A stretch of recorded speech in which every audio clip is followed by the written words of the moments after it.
Hello बच्चों, कैसे हो आप लोग के सामने मैं एक मेंसुरेशन चैप्टर का सवाल लेकर आया हूं जो कि आरआरबी एनटीपीसी में पूछा गया था और ऐसा सवाल आने वाले एसएससी और दूसरे एग्जाम में भी पूछा जा सकता है। तो आइए इस सवाल को देखते हैं।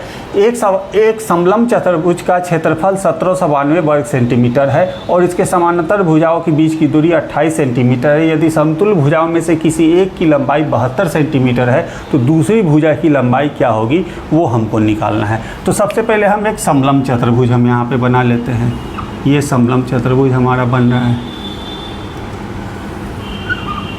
इस पे लिख दो A, B, C और D।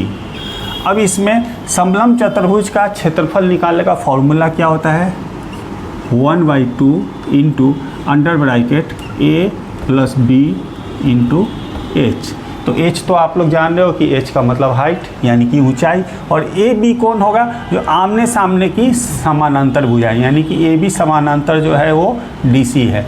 और समानांतर भुजाओं के बीच की दूरी, ये दोनों समानांतर भुजाओं के बीच की दूरी यही है, BC के बीच की दूरी है। तो ये कितना दे रखा है? 28 सेंटीमीटर। अब इनको इसी फॉर्मूले पे, और ये A और B क्या है? तो A और B जो है, जो आमने सामने की समानांतर भुजाएं हैं वो है। तो उसमें से एक भुजा की लंबाई हमको 72 सेंटीमीटर दे रखा है, दूसरे भुजा की लंबाई निकालनी है। तो बस हम इसी फॉर्मूले पे फिट कर देते हैं। तो ये क्या हो जाएगा? 1/2 इंटू ये A के जगह पे हम 72 लिख देते हैं, B जो है वो दूसरी भुजा वो निकालना है। तो और H के जगह पे ये 28 हो गया, और इसका क्षेत्रफल यहाँ पे कितना दे रखा है? 1792 वर्ग सेंटीमीटर। अब इसको हम सॉल्व करते हैं, 2 से ये 14 बार। तो यहाँ पे क्या बचेगा? 72 प्लस B बराबर 1792 अपॉन 14। तो ये 14 से आप इसको डिवाइड करोगे तो कितना हो जाएगा? 14 एक बार 3, 14 दूना 28 और 11, 14 अठे 112। यानी कि B बराबर आप क्या लिख सकते हो? 128।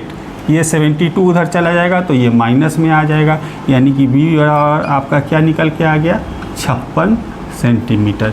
यानी कि दूसरी समानांतर भुजा की जो लंबाई है वो 56 सेंटीमीटर है, जो कि आपके ऑप्शन नंबर 3 में है। तो दोस्तों, यदि वीडियो पसंद आया हो तो चैनल को सब्सक्राइब करना ना भूलें और फेसबुक और इंस्टाग्राम पेज को भी फॉलो कर लें।